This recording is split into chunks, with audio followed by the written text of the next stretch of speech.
नमस्कार दोस्तों, स्वागत है आपका आज के मुख्य समाचारों में। जी हां दोस्तों, आपको यहां पर देखने को मिलेंगी सुबह से लेकर शाम तक की तमाम बड़ी खबरें मुख्य समाचार ब्रेकिंग न्यूज अपडेट्स के रूप में। तो चलिए दोस्तों, जान लेते हैं आज की पहली बड़ी खबर।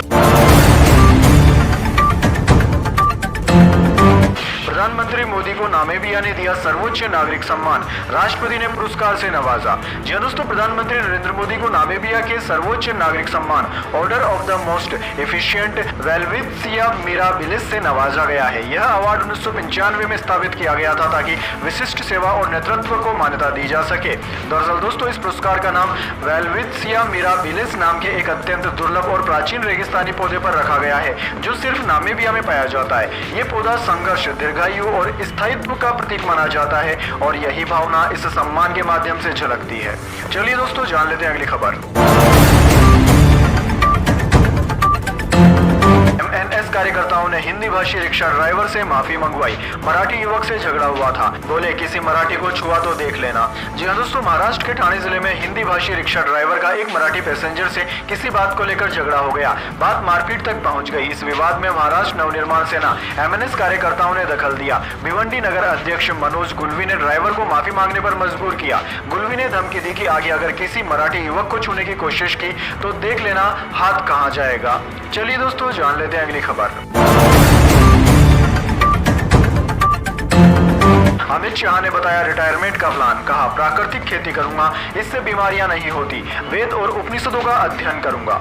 जी दोस्तों, केंद्रीय गृह मंत्री एवं सहकारिता मंत्री अमित शाह ने बुधवार को अपना रिटायरमेंट प्लान बता दिया। उनका कहना है कि मैं रिटायरमेंट के बाद अपना जीवन वेद, उपनिषद और प्राकृतिक खेती के लिए खर्च करूंगा। अमित शाह ने कहा कि प्राकृतिक खेती एक ऐसा वैज्ञानिक प्रयोग है जिससे कई तरह के फायदे होते हैं। दोस्तों, अमित शाह गुजरात, मध्य प्रदेश और राजस्थान की महिलाओं और सहकारी कार्यकर्ताओं के साथ बात कर रहे थे। इस कार्यक्रम का नाम सहकार संवाद रखा गया।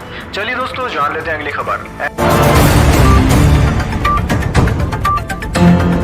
डोनाल्ड ट्रंप पर कभी भी हो सकता है ड्रोन से अटैक, खोमेनी के करीबी ने अमेरिका को दे दी खुली धमकी।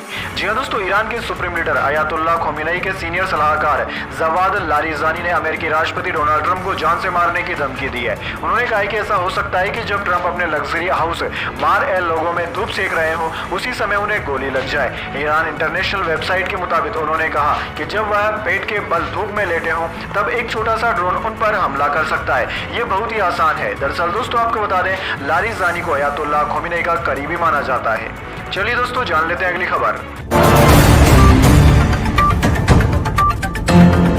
वोटर वेरिफिकेशन के विरोध में महागठबंधन का बिहार बंद, 7 शहरों में ट्रेनें रोकी, 12 नेशनल हाईवे जाम, इलेक्शन कमीशन ऑफिस नहीं पहुंच सके राहुल गांधी और तेजस्वी यादव। जी दोस्तों, बिहार में बुधवार को महागठबंधन ने चुनाव आयोग के वोटर वेरिफिकेशन के विरोध में बंद का आह्वान किया। इस दौरान 7 शहरों में ट्रेनें रोकी गई और 12 नेशनल हाईवे जाम किए गए। कांग्रेस नेता राहुल गांधी भी विरोध में शामिल होने के लिए दिल्ली से पटना पहुंचे और यहाँ विरोध रैली में शामिल हुए। उनके साथ तेजस्वी यादव और वीआईपी प्रमुख मुकेश सहनी भी शामिल हुए। इनकम टैक्स चौराहे से राहुल गांधी, तेजस्वी यादव और दीपांकर भट्टाचार्य एक गाड़ी पर सवार होकर प्रदर्शन करते हुए चुनाव आयोग के ऑफिस के लिए निकले। वहीं दोस्तों, पुलिस ने सभी नेताओं को सचिवालय थाने के पास बैरिकेडिंग लगाकर रोक दिया। उन्हें यहां से आगे जाने की परमिशन नहीं दी गई। चलिए दोस्तों, जान लेते हैं अगली खबर। यूपी सरकार कांवड़ रूट के होटल ढाबों पर क्यूआर लगवा रही, शराब की दुकानें ढकी जाएंगी, एक लेन पर सिर्फ कांवड़िए चलेंगे। जी दोस्तों, यूपी में कांवड़ यात्रा से पहले नेम प्लेट विवाद के बीच योगी सरकार होटल और ढाबों की जांच करा रही है। खाद्य सुरक्षा एवं औषधि मंत्रालय की टीमों ने food safety QR code sticker लगाना अनिवार्य कर दिया है। मंगलवार को मुजफ्फरनगर और लखनऊ में अफसरों ने ढाबों और रेस्टोरेंट में स्टिकर लगाए। ये QR sticker food safety connect app से जुड़े हैं, जिसे स्कैन करने पर ढाबे का रजिस्ट्रेशन नंबर, मालिक का नाम, पता और मेन्यू की जानकारी मिल जाएगी। चलिए दोस्तों, जान लेते हैं अगली खबर। पुराने वाहनों को अब 1 नवंबर से नहीं मिलेगा फ्यूल, दिल्ली सहित 5 शहरों में नियम होगा लागू। पहले 1 जुलाई से बैन लगना था। दरअसल दोस्तों, दिल्ली में एंड ऑफ लाइफ यानी कि EOL और या फिर ओवर एज वाहनों पर फ्यूल प्रतिबंध 1 नवंबर तक स्थगित कर दिया गया है। वायु गुणवत्ता आयोग CAQM की मंगलवार को हुई बैठक में यह फैसला लिया गया। जो डीजल गाड़ियां 10 साल से पुरानी और पेट्रोल गाड़ियां 15 साल से पुरानी होती हैं, उन्हें EOL यानी कि एंड ऑफ लाइफ कहा जाता है। पहले जारी किए दिशा निर्देशों के अनुसार ऐसे वाहनों को 1 जुलाई से दिल्ली में ईंधन नहीं दिया जाना था। अब इन्हें 31 अक्टूबर तक राहत दी गई है। दिल्ली के पर्यावरण मंत्री मनजिंदर सिंह सिरसा ने 3 जुलाई को वायु गुणवत्ता प्रबंधन आयोग से ऐसे वाहनों के खिलाफ कार्यवाही रोकने का अनुरोध किया था। चलिए दोस्तों, जान लेते हैं अगली खबर। सीएम रेखा गुप्ता के सरकारी आवास का नहीं होगा रेनोवेशन, रद्द किया गया 60 लाख का टेंडर। जी दोस्तों, दिल्ली की मुख्यमंत्री रेखा गुप्ता के आधिकारिक आवास पर रेनोवेशन के लिए निकाले गए 60 लाख रुपए के टेंडर को दिल्ली सरकार के लोक निर्माण विभाग PWD ने रद्द कर दिया है। यह निर्णय 7 जुलाई को विभाग द्वारा जारी एक आधिकारिक सूचना के जरिए लिया गया। दरअसल दोस्तों, इस टेंडर को 4 जुलाई को खोला जाना था, लेकिन टेंडर को प्रशासनिक कारणों का हवाला देते हुए रद्द कर दिया गया। मुख्यमंत्री के बंगले में इलेक्ट्रिकल फिटिंग और अन्य तकनीकी कार्य कराए जाने की योजना थी, जिसके लिए 60 लाख रुपए का टेंडर निकाला गया था। मुख्यमंत्री रेखा गुप्ता ने इसी साल फरवरी में पदभार संभाला था। चलिए दोस्तों, जान लेते हैं अगली खबर। लालू प्रसाद यादव को हाईकोर्ट से लगा झटका, चारा घोटाले में सजा बढ़ाने वाली सीबीआई की याचिका हो गई मंजूर। जी दोस्तों, आरजेडी अध्यक्ष और बिहार के पूर्व मुख्यमंत्री लालू प्रसाद यादव को झारखंड हाईकोर्ट से झटका लगा है। कोर्ट ने चारा घोटाला मामले में सजायाफ्ता लालू प्रसाद यादव की सजा बढ़ाने की मांग को लेकर सीबीआई के आवेदन को सुनवाई के लिए स्वीकार कर लिया है। सीबीआई की ओर से लालू प्रसाद यादव, बैक जुलिस और सुधीर कुमार भट्टाचार्य की सजा को बढ़ाए जाने की मांग की गई है। निचली अदालत ने इन लोगों को 3.5 साल की सजा सुनाई थी, जबकि सीबीआई इस मामले में अधिकतम सजा की मांग कर रही है। चलिए दोस्तों, जान लेते हैं अगली खबर। राहुल गांधी बोले, बिहार में भी हो रही है चुनाव चोरी करने की कोशिश, महाराष्ट्र में ऐसा कर चुके हैं। चुनाव आयोग के कमिश्नर भाजपा आरएसएस की तरह बात कर रहे हैं। जी दोस्तों, राहुल गांधी बुधवार को पटना में महागठबंधन के प्रदर्शन में शामिल हुए। बिहार में वोटर लिस्ट की स्क्रीनिंग को लेकर विपक्षी पार्टियां विरोध कर रही है।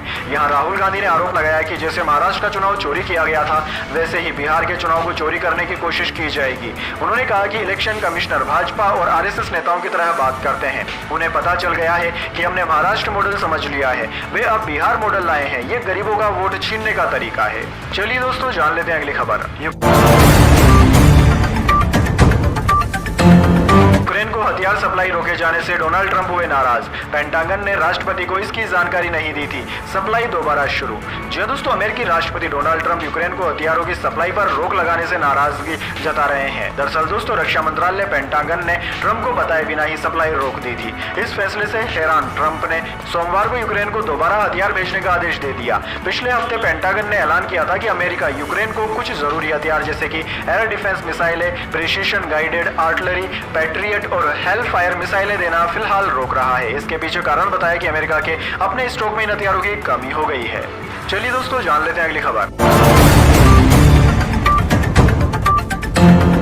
छांगुर बाबा की कोठी में 6 जर्मन शेफर्ड और घोड़े मिले, बाथरूम में विदेशी सामान, मसाज ऑयल। योगी बोले, जल्लाद को चकनाचूर करके रहेंगे। जी हाँ दोस्तों, आपने बिल्कुल सही सुना। यूपी में धर्म परिवर्तन के मास्टरमाइंड जलालुद्दीन उर्फ छांगुर बाबा की कोठी पर दूसरे दिन भी बुलडोजर चला। बलरामपुर में प्रशासन की टीम बुधवार सुबह 10 बजे कोठी में पहुंची। जहां लाल निशान लगा था, उसे तोड़ना शुरू कर दिया। कोठी के अंदर एक मिनी पावर हाउस भी मिला है। बाथरूम में भी विदेशी ब्रांड के सामान मिले। इसके अलावा कोठी के अंदर एक घोड़ा भी बंधा मिला। तहसीलदार राजेंद्र बहादुर ने बताया कि मंगलवार और बुधवार 2 दिन की कार्यवाही में 1500 स्क्वायर फीट में बने अवैध निर्माण को ध्वस्त कर दिया गया। 2041 स्क्वायर फीट में हुए निर्माण को प्रशासन ने अवैध बताया था। अभी 500 स्क्वायर फीट में अवैध निर्माण गिराया जाना बाकी है, जिसे गुरुवार को गिराया जाएगा। वहीं दोस्तों, आपको बता दें, छांगुर बाबा ने 6 जर्मन शेफर्ड कुत्ते भी पाल रखे थे, जिन्हें गाँव वाले उठा ले गए थे। हालांकि जब पुलिस ने सख्त कार्रवाई की चेतावनी दी तो गाँव वालों ने कुत्ते वापस सौंप दिए। चलिए दोस्तों, जान लेते हैं अगली खबर। एलन मस्क की कंपनी स्टारलिंक को मिली भारत में सैटेलाइट से इंटरनेट चलाने की मंजूरी। जी हाँ दोस्तों, एलन मस्क की कंपनी स्टारलिंक को भारत में इंटरनेट सैटेलाइट के संचालन की मंजूरी मिल गई है। अब दोस्तों, भारत की डिजिटल कनेक्टिविटी को एक बड़ा बढ़ावा देते हुए भारतीय राष्ट्रीय अंतरिक्ष संवर्धन और प्राधिकरण केंद्र इन स्पेस ई ने आधिकारिक तौर पर members Starlink satellite communication private limited को स्टारलिंक जेन 1 लो अर्थ ऑर्बिट उपग्रह तारामंडल का उपयोग करके सैटेलाइट कम्युनिकेशन सर्विसेज की मंजूरी दे दी है। यानी कि दोस्तों, अब भारत के दूर दराज गांवों के हिस्सों में भी सीधे सैटेलाइट से इंटरनेट पहुंच जाएगा। चलिए दोस्तों, जान लेते हैं अगली खबर। राजस्थान के चूरू में वायुसेना का जगुआर लड़ाकू विमान हो गया क्रैश, पायलट और को पायलट की मौत, शवों के टुकड़े मिले, गांव में बिखरा प्लेन का मलबा। जी हां दोस्तों, राजस्थान के चूरू में भारतीय वायुसेना का जगुआर फाइटर जेट क्रैश हो गया। इस हादसे में विमान के पायलट और को पायलट दोनों शहीद हो गए। जिस जगह प्लेन क्रैश हुआ वहां बड़े इलाके में फाइटर जेट का मलबा बिखरा पड़ा है। दोस्तों, यह हादसा बुधवार को दोपहर 12:40 पर हुआ। भारतीय वायुसेना ने दुर्घटना के कारणों का पता लगाने के लिए कोर्ट ऑफ इंक्वायरी गठित की है। चलिए दोस्तों, जान लेते हैं अगली खबर। पाकिस्तान में फिर तख्ता पलट कर सकती है सेना, आर्मी चीफ मुनीर को अगला राष्ट्रपति, शहबाज शरीफ को हटाकर बिलावल को प्रधानमंत्री बनाने की है तैयारी। जी हां दोस्तों, बड़ी खबर है इस वक्त की। पाकिस्तान की सियासत में इन दिनों जबरदस्त हलचल मचा हुआ है। चर्चाएं जोरों पर हैं कि राष्ट्रपति आसिफ अली जरदारी को जल्द ही पद छोड़ने के लिए कहा जा सकता है और उनके स्थान पर शक्तिशाली सेना प्रमुख फील्ड मार्शल आसिम मुनीर देश के नए राष्ट्रपति बन सकते हैं। इसके साथ ही पाकिस्तान में मौजूदा संसदीय प्रणाली को बदलकर राष्ट्रपति प्रणाली लागू किए जाने की भी तैयारी बताई जा रही है। सत्ता परिवर्तन का खेल पाकिस्तानी आर्मी के समर्थन से हो रहा है। पाक army chief field marshal Asim Munir Pakistan की सत्ता संरचना में सबसे ताकतवर पद पर आसीन है। चलिए दोस्तों, जान लेते हैं अगली खबर।